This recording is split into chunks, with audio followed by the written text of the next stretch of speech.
If you have been keeping up with the Bible reading plan that we started at the beginning of this year, way back on Wednesday, then you have gone on a journey through the first portion of the book of Genesis. You've read about Adam and Eve, Cain and Abel, and you've read about Noah, who we'll talk about this evening. Noah, one thing that stands out to us about him is the world that he lived in contrast to him. You see, Noah was a righteous man, and the world that he lived in was unrighteous. Those are going to be our 2 points today, by the way: the unrighteous man and the righteous man and the unrighteous world. Those are our 2 points. That's easy to remember, easy enough, I believe. Noah lived in a world that was worthy of destruction. God looked down at the world that he lived in and said, "It is so wicked, it is so bad, sin is so great in this world that it's got to go." And so God commanded Noah to build an ark to the saving of his household, we read in Scripture. And Noah and his wife and his sons and their wives, along with 2 of every unclean animal and 7 pairs of every clean animal, got into that ark after 120 years of building it. God shut the door, and the rains came. The rains came and rained down for 40 days and 40 nights, covered all the world, and God's destruction of that wicked world that Noah lived in was complete. Then the waters dissipated. Noah and his family left the ark and repopulated the earth. You see, Noah lived in a world that God deemed worthy of destruction. Well, folks, I got to tell you something. It doesn't take but about 1 minute of turning on your TV, just a few minutes of scrolling through social media, or just turn that dial on your radio when you hop in the car, and you'll figure out that we live in a world worthy of destruction too. You see, because the first part of Romans 6:23 says, "For the wages of sin is death." That is, sin warrants destruction. That is what sin deserves. And so we live in a world that is worthy of destruction, just like the world of Noah's day. And so we can look at the life of Noah, and we can look at the contrast of Noah's day and see the righteous man that was there and the unrighteous world that he lived in, and say, I have to be that same kind of righteous person in this unrighteous world I live into.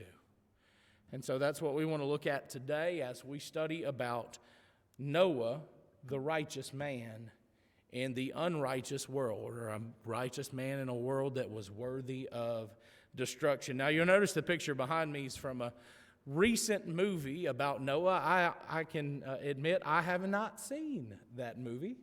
I have a problem with watching movies based upon biblical characters because I can't get over the inaccuracies of those movies. I'm glad that people are at least thinking about what the Bible has to say, but it's hard for me to deal with the inaccuracies of them.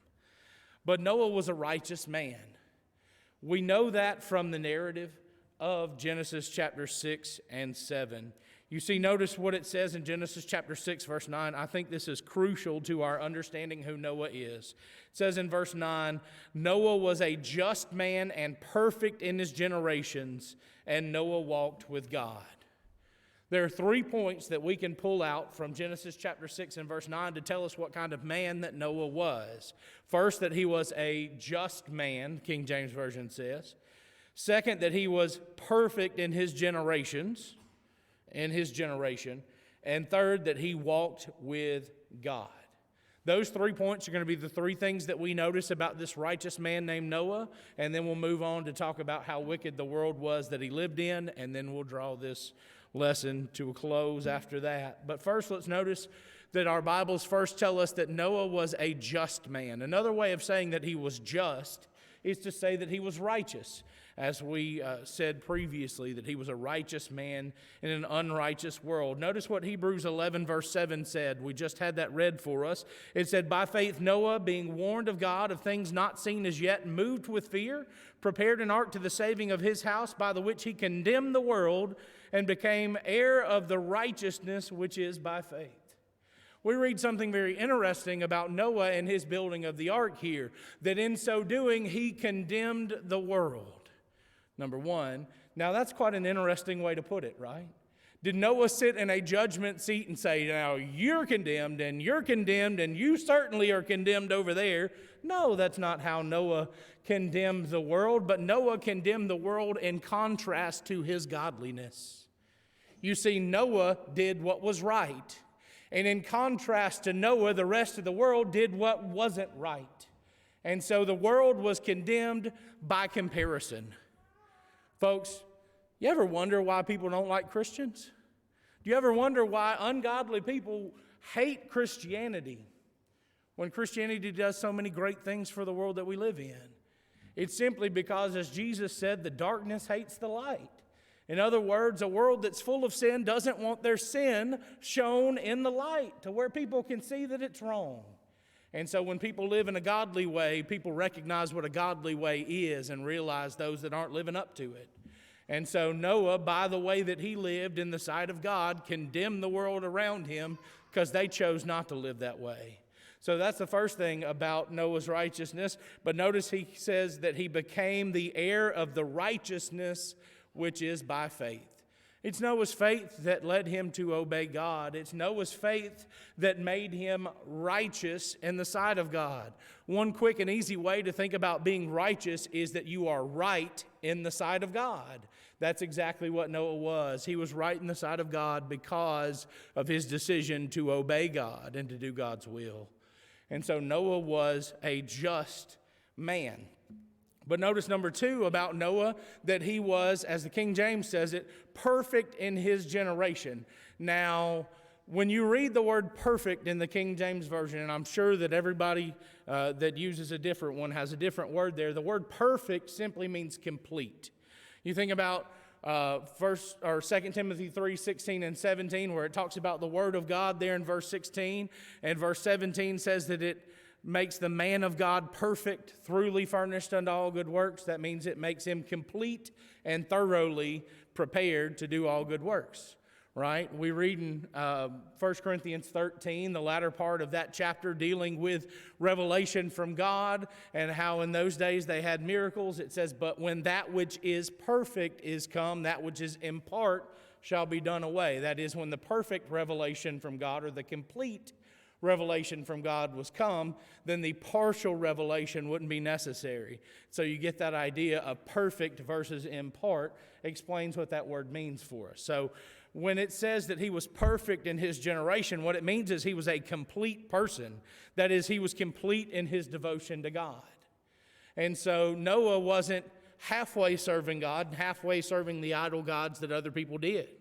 Noah wasn't halfway obedient unto God and halfway did what he wanted to. Noah was completely devoted to God. Look, notice what Paul said in Philippians chapter 3, verses 13 through 15. Notice what the Apostle Paul said. He said, brethren, I count not myself to have apprehended, but this one thing I do, forgetting those things which are behind, and reaching forth unto those things which are before, I press toward the mark of the prize of the high calling of God in Christ Jesus. Let us therefore, as many as be perfect or complete, be thus minded, and if in anything ye be otherwise minded, God shall reveal even this unto you. Paul said, what I do, I have to forget everything that's in the past, and I have to make the decision to press toward serving God, press toward doing the will of God. And he says that anybody who is complete or perfect is going to be thus minded. So if you and I want to have that same mindset of Noah, to be a perfect man in our generation, or a complete person in our devotion unto God, that same mindset that the Apostle Paul had in the first century, then you and I need to lay everything else aside that's in the way and press toward serving God. That's full devotion unto God. So Noah was a man who was a just man, or a righteous man. Noah was a man who was perfect or complete in his service unto God. And notice number 3, that Noah walked with God. Now, I find it interesting when we read through the book of Genesis, to this point that you've read to now, if you've been keeping up, Adam walked with God in the garden. Eden walked with God and was taken to heaven to walk with him. But Noah walked in a very different place. Noah walked in a sinful world, but he walked with God. And folks, that's what we need to figure out how to do, right? We don't live in the Garden of Eden right now. We don't get to go ahead and go on to our reward in heaven right now. We have to figure out how to be like Noah and walk with God in this world full of sin. Walking with God sometimes means, and this is to be honest about what it means to live in the world we do, walking with God sometimes means that we're walking with no one else. Folks, I grew up in small country congregations in small country towns. It was quite often the case that my family was the extent of the youth group in the congregation we lived in. I love that we have a good youth group here at Macklin Road. But I remember in high school going to the Highway 9 Church of Christ in Piedmont, Alabama, and living in Center, Alabama. At where we worshiped and where I went to school, there were a grand total of 2 other Christians within 8 years of my age. And that was my cousin's cousins. It's Alabama, so we're all related. You know how that is. They had a girl my age and a boy my sister's age, which meant in the high school, until my sister came up into high school, there was me, my brother, and this girl. And then when the other 2 came up and my brother graduated, it was me and my sister and that girl and that boy, and that was it. That meant that for all intents and purposes, I was alone when it came to other Christians going with me. And when I got older and I started to work outside of school, guess what? There weren't any Christians there. When I played sports in high school, there weren't any other Christians around. When I went to college, there were some Christians, but I had to work hard to find them while I was there. Folks, it's really easy to get lost in this sinful world and forget that there are other Christians that we can walk with. But sometimes it means when I walk with God that everybody else that I would have walked with turns their back on me.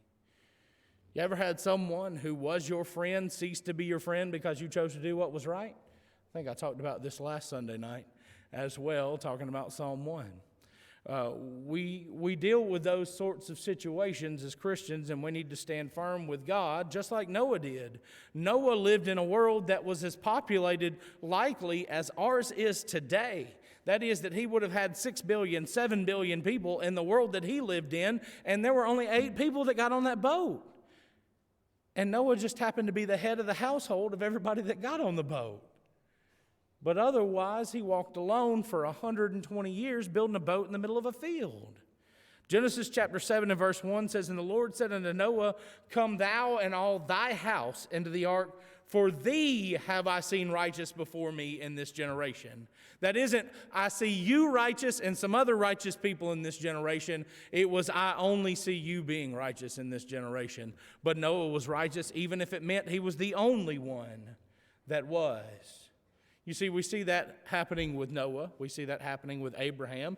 We see that happening often throughout the Bible narrative, that those that followed God had to stand alone with God on their side. But Noah did it, and Noah obeyed God. Genesis chapter 6, verse 22 says, "Thus did Noah according to all that God commanded him, so did he." Genesis chapter 7 and verse 5, "And Noah did according to all the Lord commanded him." Noah was a righteous man that obeyed God. He was a just man. He was a man that was perfect in his devotion unto God. And he was a man that walked with God and obeyed God as he lived. Now let's contrast that for a minute with the world that Noah lived in. Noah lived in a world that we're going to see only 8 people got on that boat because only 8 people even resembled what would have been obedience unto God. Noah and his sons, his wife and their wives. That's it. Look at Genesis chapter 6, verse 12. It says, "And God looked upon the earth, and behold, it was corrupt, for all flesh had corrupted his way upon the earth." God looked down at the earth and saw mankind and said, every one of them is wicked, except Noah. Every one of them. Can you imagine? Let's notice three things that were wrong with the world of Noah's day. These are going to be our three subpoints for this main point. First of all, that it was a world of evil thoughts. Second of all, that it was a world full of violence. And third, that it was a world who wouldn't listen. Those are going to be our 3 points for this second point of the day. First of all, let's notice that it was a world of evil thoughts. Look at Genesis chapter 6, verse 5. It says, "And God saw that the wickedness of man was great in the earth, and that every imagination of the thoughts of his heart was only evil continually." Can you imagine someone being so wicked, so evil, that God said every single thing he ever thought was bad? But that's what God said about the entire world that Noah lived in. The entire world. And yet here's this righteous man in the midst of all this. Here's this perfect man in the midst of all this. Here's a man walking with God when everybody else is walking this way. This is one of the 7 abominations which God hates, according to Proverbs chapter 6, verse 28, a heart that devises wicked things or wicked imaginations. Proverbs 23, verse 7 says this about man, "For as he thinketh in his heart, so is he." That is, thinketh in his heart, that's your brain there. But as a man thinks in his heart, that's the kind of man he is, right? We can't just fake and pretend that we're one way, and on the inside we're sinful. God sees us on the inside and knows if we're sinful. And so these folks, when their imaginations were wicked, God looked down and said, that's a wicked person, no matter what they were pretending to be on the outside.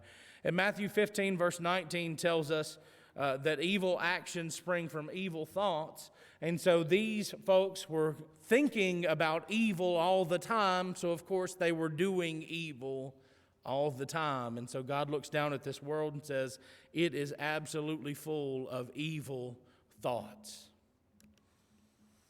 Look at Philippians chapter 4 and verse 8, and let's see some New Testament application of that for us. It says, "Finally, brethren, whatsoever things are true, whatsoever things are honest, whatsoever things are just, whatsoever things are pure, whatsoever things are lovely, whatsoever things are of good report, if there be any virtue, if there be any praise, think on these things." Instead of this every thought is wicked that we see in Noah's day, we're told instead to think only about those things that are just and pure and lovely and good and virtuous and praiseworthy. Only those things. Folks, how often do we dwell upon the evil and wicked things of this world instead of dwelling on what God tells us to? Folks, we got to be careful not to be like the world of Noah's day, a world of evil thoughts. But notice number 2 about Noah's world, the world that he lived in, that it was a world of violence, or a world, as Genesis told us, full of violence. Genesis 6:11, "The earth also was corrupt before God, and the earth was filled with violence." God cites this as a reason for the flood in Genesis chapter 6, verse 13. This is one of the reasons why that flood came, that the world of Noah's day was filled with violence. Folks, it's really sad to look at our world today and see how much violence exists in it, to see how often murders occur, to see how often babies are killed in the womb, to see how commonplace it has become for us to hear about a school shooting or a church shooting as we did just this last week. Our world's full of violence. And in those days it broke God's heart, and I think it does today too. And it breaks ours as well, to know that there is suffering going on in the world today for all the wickedness and all the violence that exist. In Luke chapter 3, verse 14, Jesus said to his followers, "Do violence to no man." He doesn't want us participating in all of that.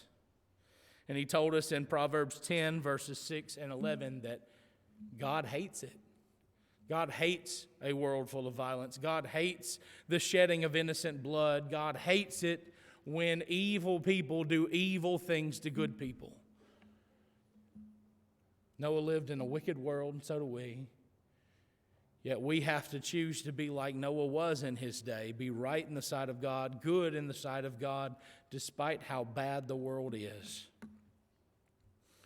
But notice third about the world of Noah's day, and perhaps the thing that we need to take is the sternest warning for us, that it was a world that would not listen. Peter wrote that God spared not the old world, but saved Noah, the eighth person, a preacher of righteousness, bringing in the flood upon the world of the ungodly. Noah was a preacher. We don't often think about him that way. We think about him as a father. We think about him as a shipbuilder. We don't think about him preaching. But for 120 years, Genesis chapter 6 and verse 3 tells us, he preached as the ark was preparing. He was trying to get other people in the boat. He was trying to save other people in that wicked world that he lived in. And for 120 years, he preached that message every day, and nobody listened. Nobody. 1 Peter 3:20 says about his efforts in preaching, few, that is, 8 souls, were saved by water. Now, if we were to say, so-and-so is such a great preacher, 8 people were saved in his whole lifetime of preaching, we'd say, well, what happened with everybody else? Right? Peter stood up on Pentecost, there's 3,000.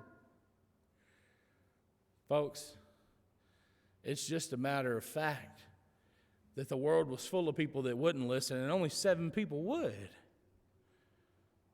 That's not on the preacher, that's on the listener as to whether or not they will obey and come to the truth. Barry can preach the greatest sermons this world has ever heard, but if folks are not willing to listen, they won't be saved. The folks in Noah's day were not saved, and it wasn't for lack of trying. And it wasn't for lack of speaking on the issues. It was from a lack of caring what God had to say. They were a world that would not listen. So the question tonight is, which one are you? Are you like Noah? Are you a just person, a complete person, a person that walks with God? Or are you like the world that Noah lived in? Are you full of evil thoughts?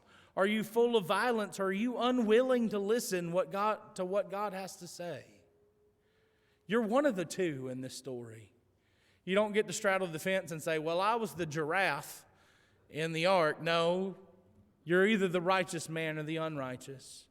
You're either the person that chose to obey God or you're the person that was lost in the flood. Which one are you?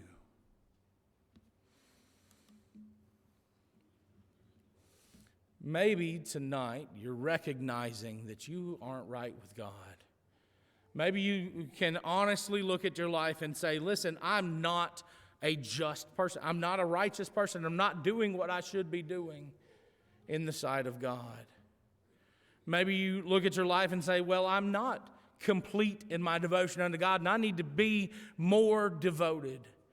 Maybe you honestly look at yourself and say, I've been walking with the devil and not with God. Well, let me ask you this question tonight. Will you make a change? You see, because 120 years of preaching by Noah, and each one of those days that he preached, the door was open. They could have walked in that ark. They could have sat down in that ark. They could have been spared from the flood in that ark. But there came a day where the rain started to fall and the door was shut. And there was no more choosing. The choice was already made. I'm asking you tonight to make a decision before it's too late. Notice what Matthew chapter 24, verses 37 through 39 says. It says, "But as the days of Noe," that is Noah, "were, so shall also the coming of the Son of Man be. For as in the days that were before the flood, they were eating and drinking, marrying and giving in marriage, until the day that Noah entered into the ark, and knew not until the flood came and took them all away, so shall also the coming of the Son of Man be." Jesus told us, you remember the world of Noah's day, that they thought life was a party. They did whatever they wanted to do day in and day out. People were getting married the very day that the flood rain started to fall. They thought, well, life will go on as it always has been forever, and we have no need to change. And then Noah got in the ark, and the door shut, and the rain fell, and it was too late for those people. Jesus said, you remember that, and you understand this, that the coming of the Son of Man, that is when Jesus returns and calls us before God in judgment, is going to be just like that. That this world full of sin is going to be going on like it always has. That the wickedness and sinfulness of sinful people is going to continue until that very moment. And then you better be ready.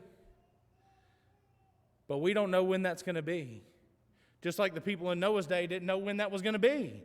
They didn't say, all right, well, that flood's supposed to come on the second Tuesday of next month. I'll be ready by then.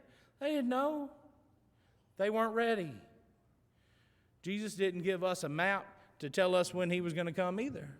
We just better be ready for whenever that time is. Now look at 1 Peter 3, 20 and 21. Let's talk about how we can be ready. It says this, "When once the long-suffering of God waited in the days of Noah, while the ark was a preparing, wherein few, that is, 8 souls, were saved by water, the like figure," that means in the same way, "whereunto even baptism doth also now save us, not the putting away of the filth of the flesh, but the answer of a good conscience toward God by the resurrection of Jesus Christ." Peter tells us that just the same way that Noah and his family were saved from the wickedness of the world that he lived in, because they got in that boat and they stood with God all the way through to the other side of that flood, you and I can be saved as well. We don't think about the flood as the thing that saved Noah typically. We say, well, Noah was saved by the ark.